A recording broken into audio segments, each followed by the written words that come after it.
Show, the off-season portion of Stuck in the Catchfence, where we have all things NASCAR to talk about. I can't even talk. I'm so excited to talk about all the different topics. We're going to be here probably for a while because we're trying to jam everything in. We haven't been here since Thanksgiving, a little bit before that. So hopefully you are, ready for the holiday season. My Pacers and Tyrese Halliburton are dominating. Travis is coaching kids and making them dunk basketballs at the JV level. Everything is going on. So let's go ahead and get into it. Welcome back to Stuck in the Catchfence.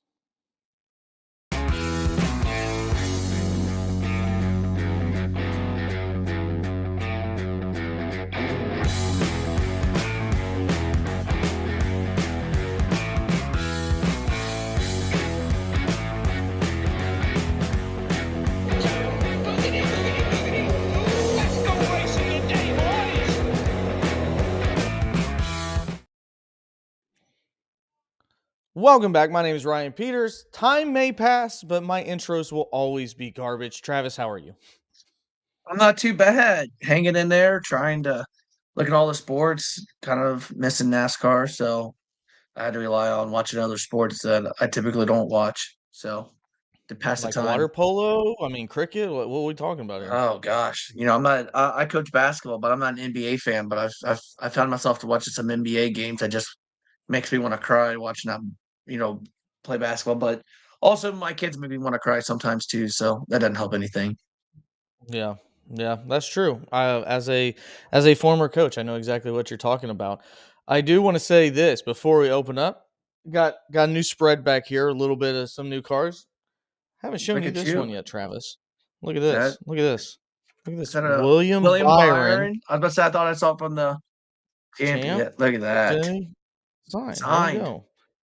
I Are you I are don't know you what's starting to get happening to on the me. William Byron I don't like know what's train happening to now? me. Like choo choo William Byron? Like one of his 7 fans? Oh yeah. I mean, just the way he presents himself, the way that, he's extravagant. Somebody's gonna take Rowdy's spot as being the arch villain. And you gotta have a guy like Willie B, do it. I mean, his nickname is Willie B. That's up there with Rowdy. And Mhm. I call him Intimidator Junior. Not a lot of people call him that, as in nobody calls him that. No, I'm not becoming a William Byron fan, but no, I was in a NASCAR group and somebody said, "Hey, anybody want this for $20?" And I'm like, Oh, hell yeah, yeah. yeah, Hell yeah. yeah, I want that for $20. I I didn't think even for know it was 25? autographed. That I should have. And he was actually from Osgood, actually a kind guy, and Oh. said that he said he planned to watch the show after we talked a little bit. So hopefully he's able to tune in. Um, we'll be I'm sure YouTube and Rumble will think we're dead because we actually took time off, which they don't like in the algorithm. But we got you shared, and hopefully you guys are joining us and enjoying everything we're going to present to you today. It's going to be a little bit of a longer show, and we might as well just go ahead and jump right into it. For the quick question, what has been your biggest surprise in the offseason so far? Travis, do you want to bat lead off, or do you want to Go let me handle ahead. this one? Go ahead. I got a All right, few. all right. Whatever My you don't biggest take, I'll take. surprise my biggest surprise is actually no news. I thought we'd have Noah Gregson signed by now. I figured that where we are at in the offseason, we're in December and there's going to be the Daytona 500 in 2 months. I figured that we would already see Noah Gregson signed with Stuart Haas. The rumors have been flying, everything's been going on, and I just felt like he's paid its penance, whether it was deserved or not. And I thought that we would see the personality of Noah Gregson back in a NASCAR. So I'm just curious what is holding that up. Obviously, Eric Almirola will not be there, so that spot's open. Smithfield's not coming back, so are we waiting for sponsorship news? So that is my biggest surprise so far with the personality and one of the hottest prospects in the sport just 2 years ago. I mean, racing Ty Gibbs for a championship and the Xfinity Series, and I figured that we would have a Kyle Larson where everybody comes together, says, which nobody was even really pissed off about Noah Gregson, but I figured it was water under the bridge and we'd move on, but it hasn't happened yet. Oh, man, I agree with that. I think um there were some pictures that had been surfacing about him being at Stuart Haas. He's been over at Stewart Haas. There's been some pictures surfacing. So I think it's a done deal. I think it's done, signed, and everything. They're just waiting on the final couple of pieces of okay, crew chief lineup. Who's going to be, what position and things like that. So I think that's kind of a done deal. I think they're just like you said. I think the sponsorship and lining out the correct things to make it official. But I think everything's there, in place. We got some eyeballs. We got people staring off in the distance. How you doing, Zach? What is your biggest surprise so far, Well, I Travis? think I have a couple. I think the biggest shock I think what took a lot of the stuff is, Josh Williams going to Kaulig for Xfinity.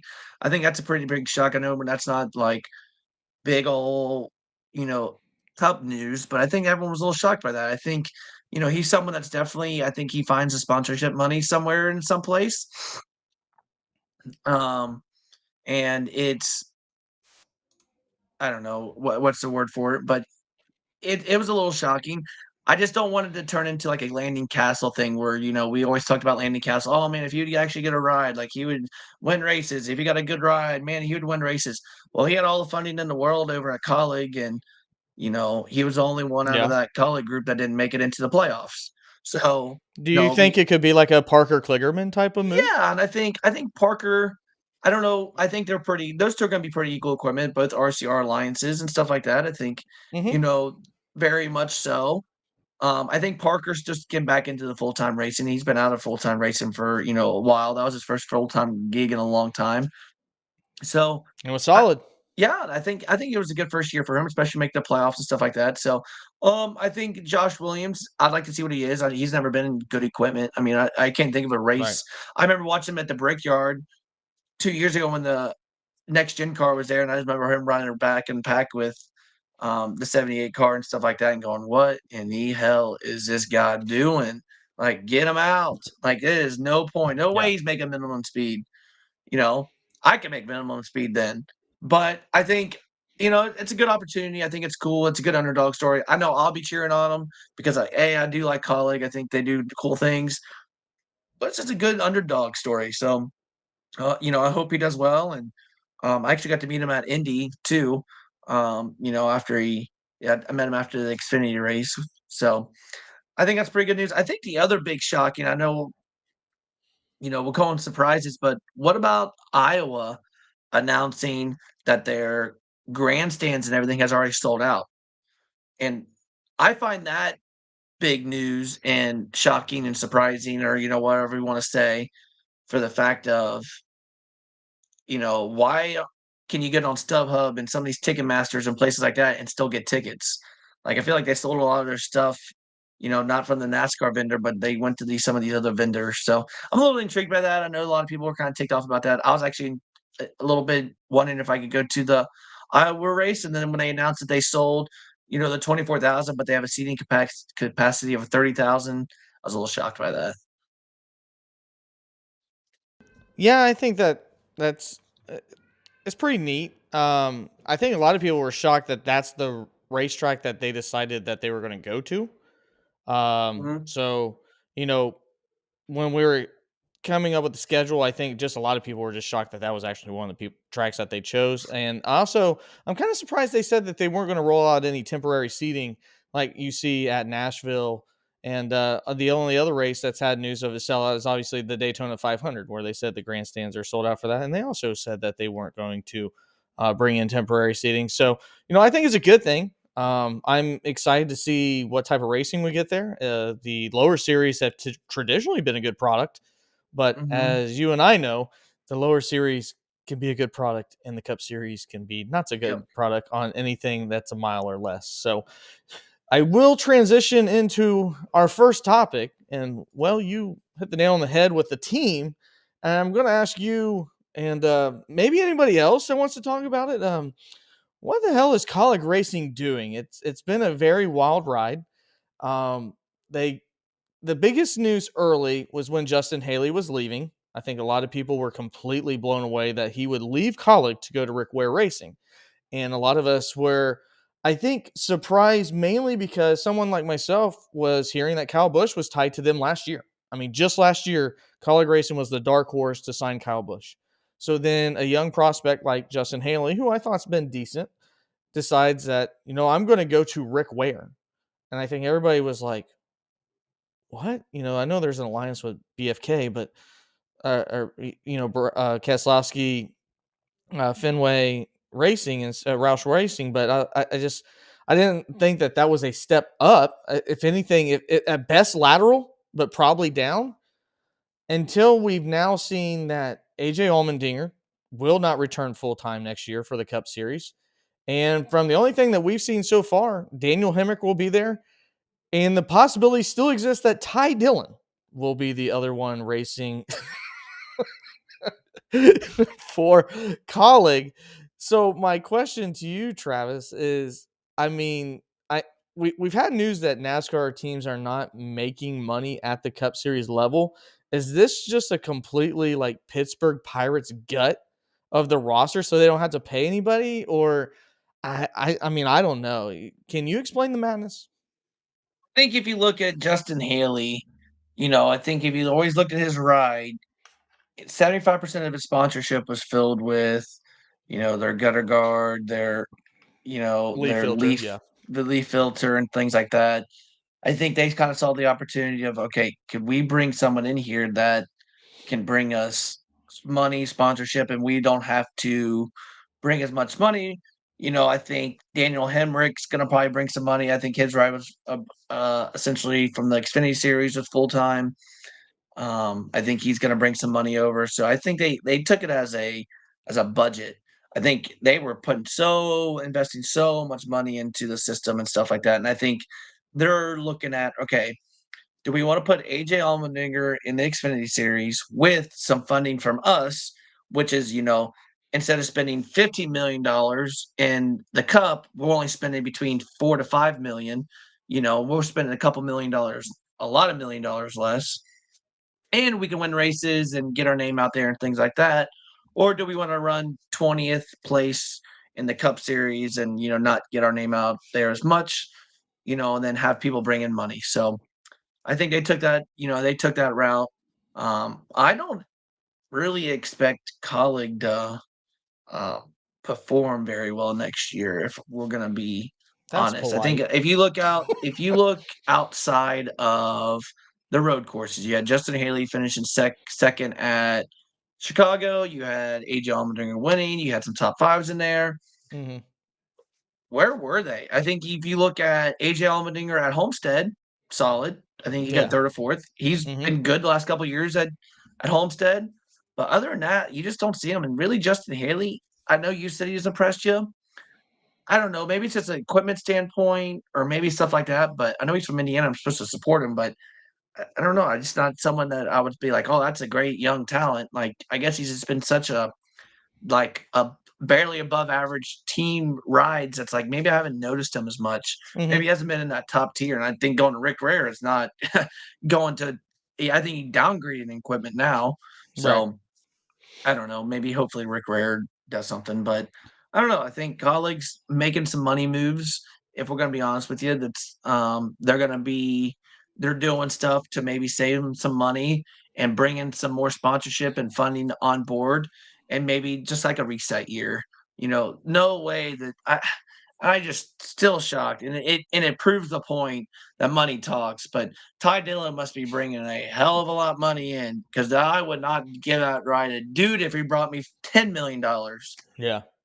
Bro is just trash. Yeah, the only thing that I can think of is kind of what you're saying is that we're gonna instead of spending $20 million, and this is hypothetical, to be a 25th place car in NASCAR, except on road courses, let's just bring $10 million and trying to win an Xfinity Series championship. That's the only thing that I can think that they're trying to do to say it's more cost effective that way because we know we're not going to be able to compete with anybody else.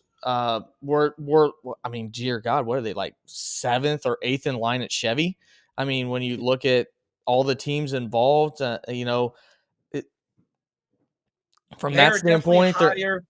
They are definitely higher in the Xfinity series than they are, and they might be up a little bit higher for the sake of because they have rides in both, but there might be a little bit higher in Xfinity. But like you said, they're not like super high. Right, yeah, I mean, they to me, their best bet is they could be like an RCR and have a couple competitive rides and have an opportunity to compete in the Xfinity, but when it comes to the Cup, I envision them moving to the point of where Front Row Motorsports is, and at this point, I don't think they're gonna be anywhere close. I mean, Mhm. that's kinda what tier I would put them in, and, making these moves, it's nice to see Daniel Hemrick back in, the Cup Series. I think he's a deserving driver, but at the same time, you lose AJ Allmendinger, who I think is a deserving driver that should be in the Cup Series every week. Yeah. But he's pretty much alluded to the fact that it was going to be up to Rice and company and Matt Kaulig, and they made the choice, and it seems like he's content with it. I you know they kind of alluded to that last year, Travis, when they put him out in Portland instead of you know, uh, qualifying in a Cup Series race, and he had to start in the Mhm. back because they wanted him to try to win that race, which he didn't. Yeah. But I think it kind of showed their priorities back then, and maybe wasn't important. I think it actually was Road America. Now that I remember it, but so I think they kind of tipped their hat to where they're going to put all their resources. So just Mhm. kind of shocking the fact that you would have AJ Allmendinger and you know, AJ Allmendinger, Justin Haley, and then the next year you could have Daniel Hemrick and Ty Dillon. That's Hey, that's a pretty can we massive change.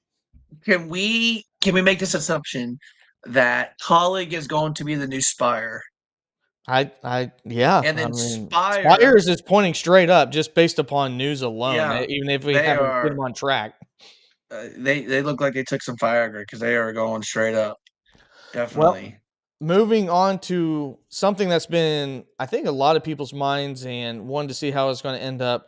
I actually thought about doing a video on this by myself, just talking about it. I know you've been busy. I think that this could have that type of conversation, but it's been out there for a little while, and that is the NASCAR TV rights deal. And if you have not been paying the NASCAR news because it's the off season, essentially what's going to happen in 2025, there are now four different TV rights ownerships groups that are going to have NASCAR. You're going to have 14 races on Fox to begin. So I'm sorry for you people that don't like Fox. Hopefully, Kevin Harvick can save it.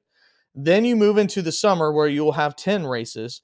Five will be on TNT, five will be on Amazon Prime, and then the final 14 races will be on NBC.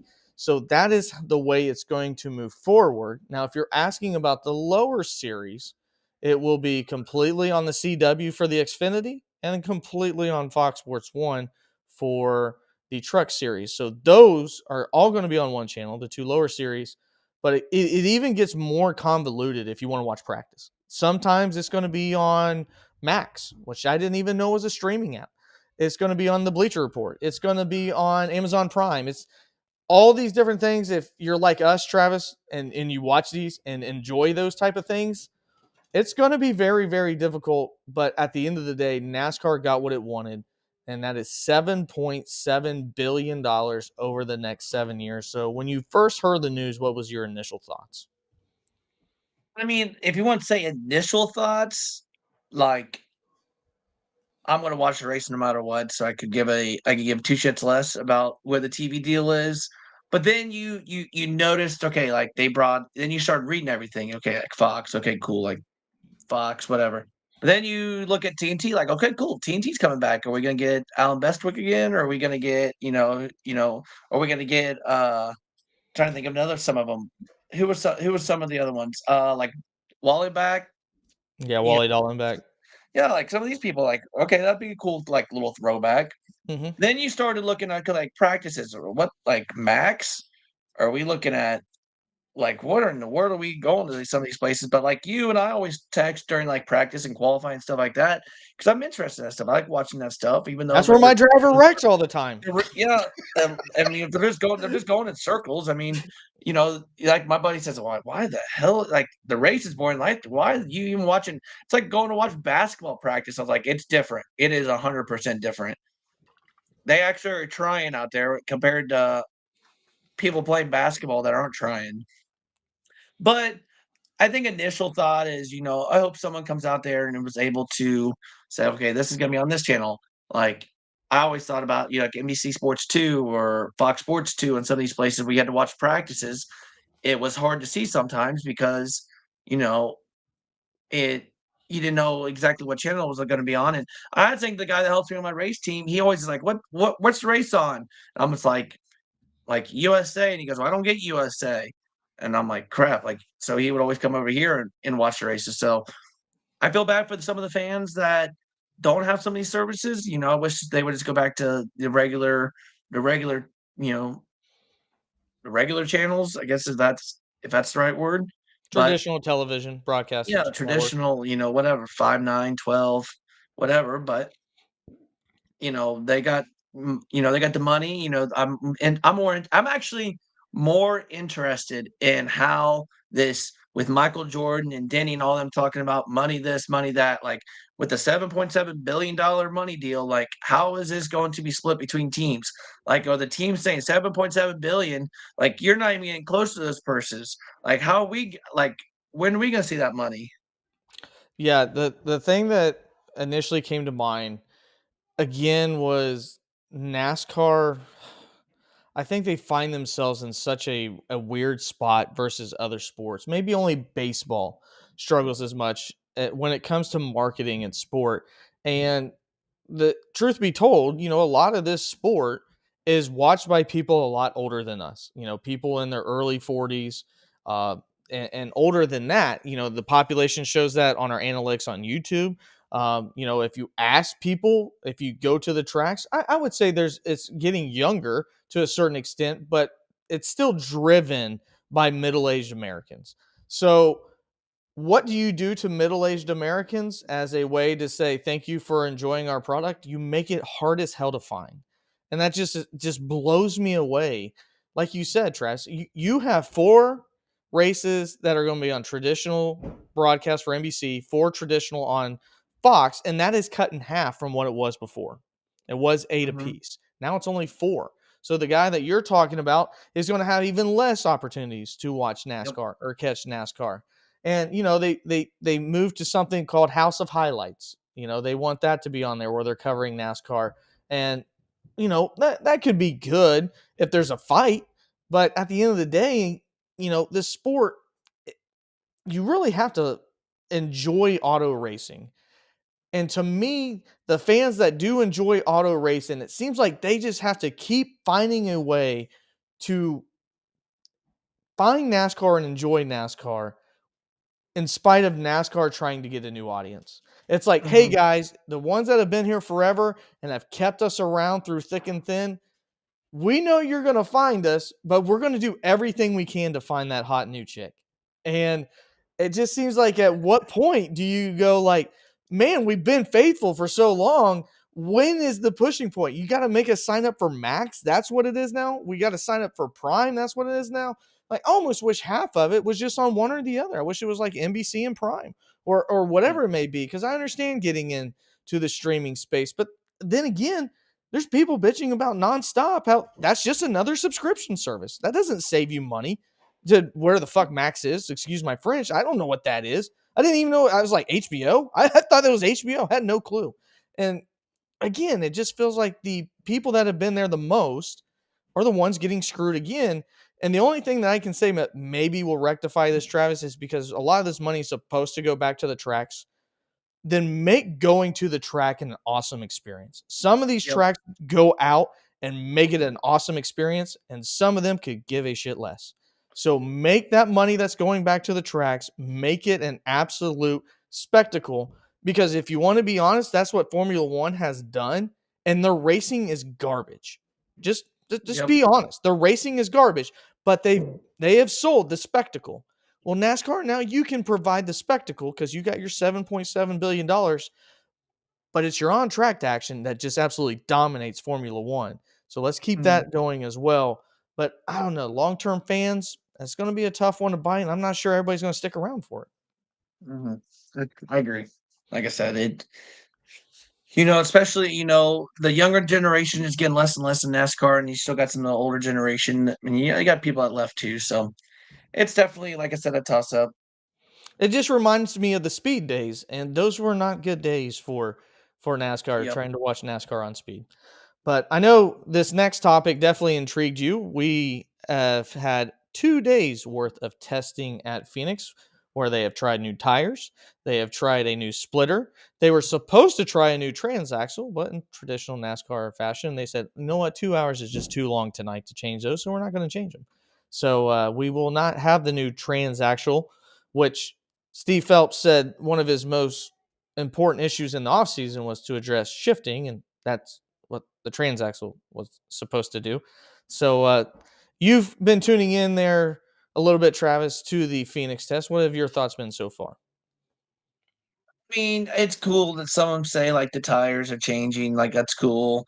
It's cool to see some of the new bodies, out there, although I'm a Chevy guy, it's cool to see some of the new bodies. Um, I think they went had a baseline, and then they went to that new splitter, it sounds like they made a difference. But I'm telling you, like, I get it, but you gotta bring back horsepower.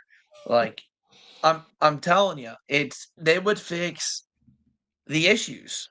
It would fix so many issues with the short track package and the road course package that bring back the horsepower, make people think about throttle control, and you will have better racing.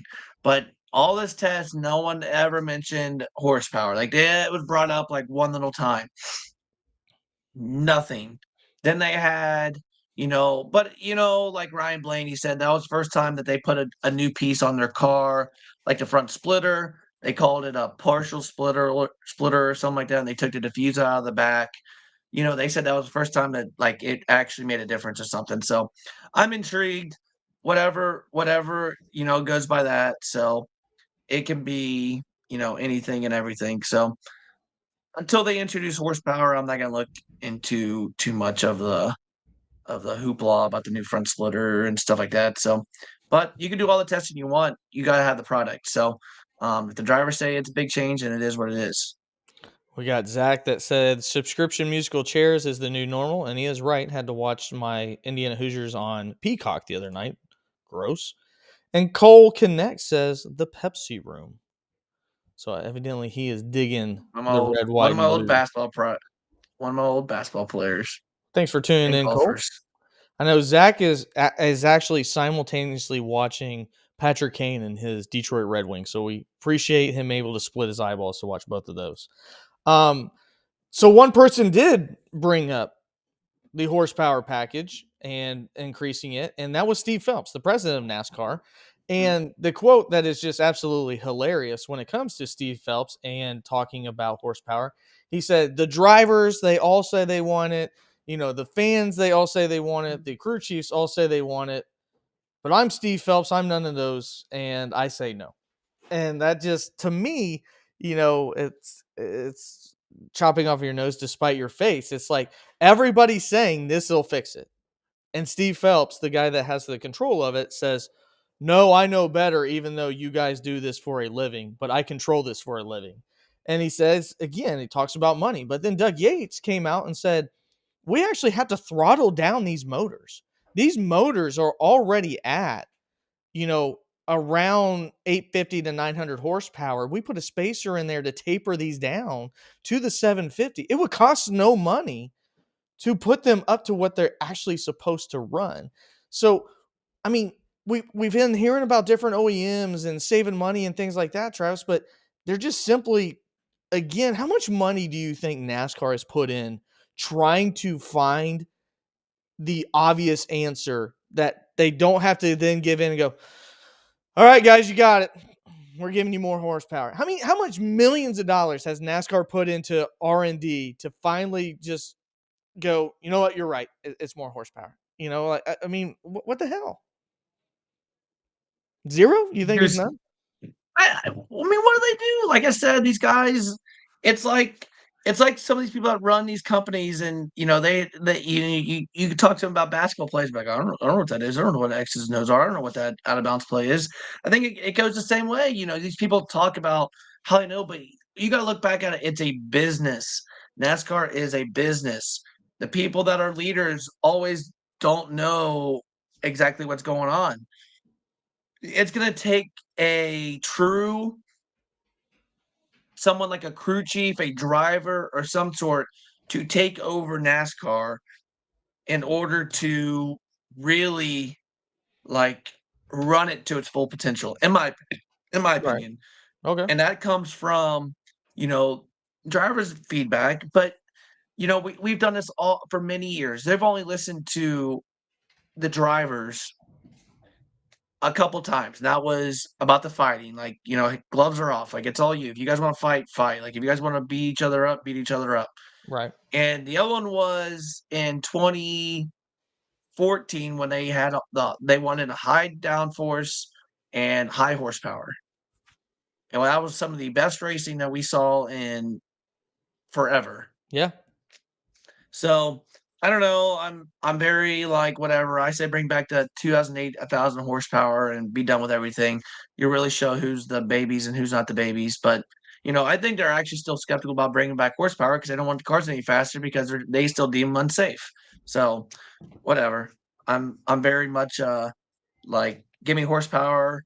I think you'd have people watching again if you bring back, you know, the high horsepower and things like that, but, you Yeah, I know always hear about the money part, like, exactly like you're right. It's a businessman that Doug typically runs these sports, not the Yeah. person that's actually raced a car ever. And Yeah. to me, if your product, because you're selling a product, if your product is supreme, that makes you money. So, like, if everybody tunes back into NASCAR, when they had higher horsepower and NASCAR was at its highest when in terms of fandom and things like that in the late 90s and 2000s, to me, I look at that and I go, well, if there's more butts and seats and there's more people watching on TV, then that'll make you money. And that should offset the fact of whatever it costs to do this horsepower. To me, I still think they dumb this down so people like there used to be BJ McLeod have an opportunity to race. The opportunity for Rick Ware Racing can still stay in the sport. To me, I think that's where it's always been. I think that's one of the reasons why they keep it that way. And I just don't simply, I simply don't think it's going to change until, like you said, they've tried. I just don't know how many millions of dollars in research and development NASCAR has to spend to finally go, okay, we spent $20 million trying to come up with a new splitter in this tunnel. It doesn't work. We've asked Goodyear. They're saying, we're done. We're tired of hearing about the damn tires. We're not spending any more money. I guess we'll just spend an extra $2 million a year on higher horsepower in these motors. And essentially, the only thing that's going to change is you take the spacer out, and maybe the motors run good for instead of 8 races, maybe 6.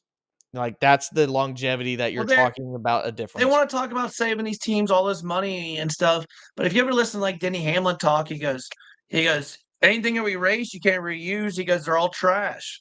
He goes, "The idea of And the he's a car whole." owner. He's not just a driver. He's a car owner too. He said it's crazy, like, on paper, how much money these cars were supposed to save, and that's why everyone was intrigued by it, but he goes, "In reality, it's not saving a damn lick."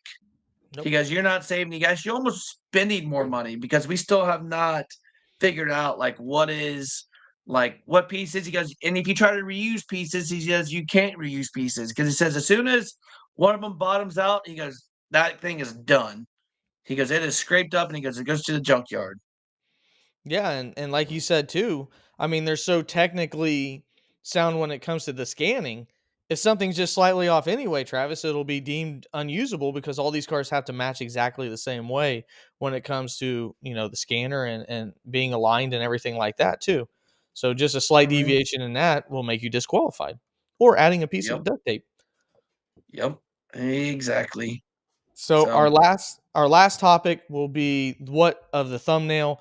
Travis's favorite driver and his second favorite driver, Joey Logano, spoke up here recently. One was at the Phoenix test, and the other one was on a Sirius XM show. And kind of interesting to see what they had to say. Um, I was completely floored by your driver, and that driver being Kyle Larson, saying that NASCARs are too loud, and he thinks they're too loud with even the muffler.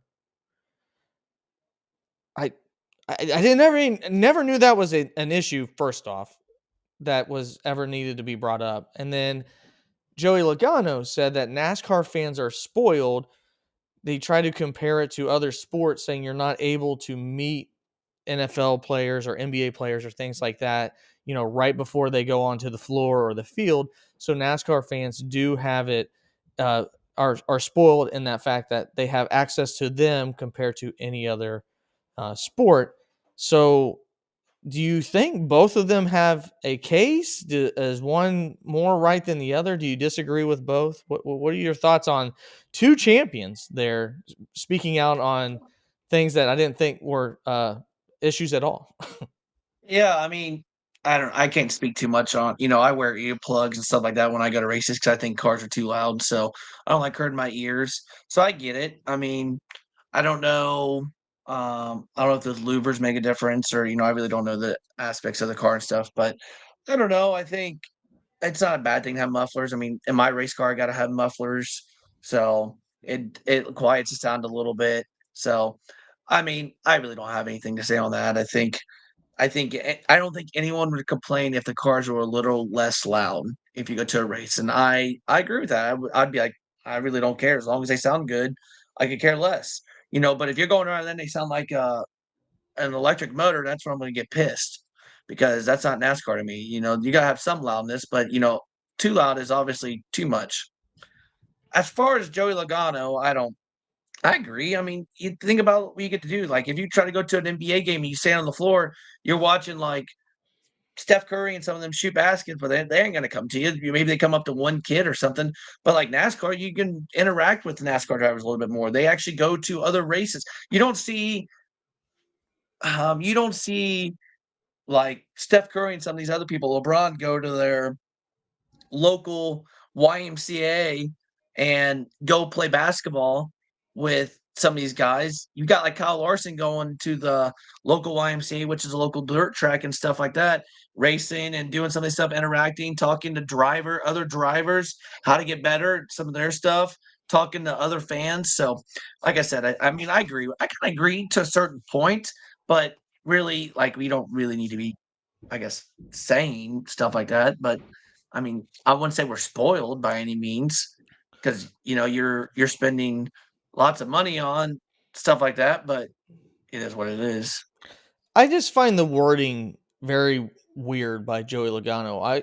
If I was Joey Logano, because a lot of the drivers being a salesman, and we're all we hear about are drivers having to find different ways to sell either their car, the sport, their Mhm. sponsorship, and getting new sponsors. I think the best way that I would have said that is being a NASCAR fan presents you an opportunity like no other, like going Yep. to a dirt track and meeting your favorite NASCAR driver, or spending a little bit of money and going into the infield and having an opportunity to meet them and things like that. I feel like that would be a better way than bashing the fan base by using the words like spoiled, coming from a guy that most people don't like. So, I think his verbiage could have been a lot better. Um, I don't disagree with the premise that he is right. If you compare it to other sports, those opportunities cease to exist outside of paid opportunities.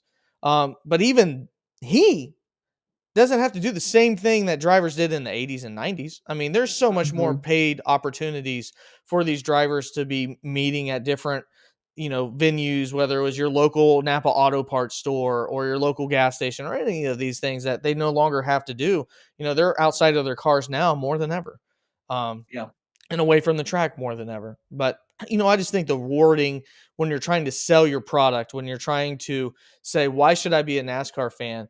And it goes, because if you watch me, you actually have the opportunity to see me, meet me, and it's the most down to earth group of people that you'll ever meet. It's more middle America in terms of blue collar than any other type of sport. Like you I agree. said, there's a chance that you could go to Lawrenceburg next year or Florence for high limits racing. Not that far from you, Travis. Go in the pits and you could just sit there and talk to Kyle Larson for 10 to 15 minutes, the same way that I did to Rushville when it came to Kyle Busch. I will never in my life have that opportunity to speak to anybody else in that same type of fashion Mhm. while also watching their child race.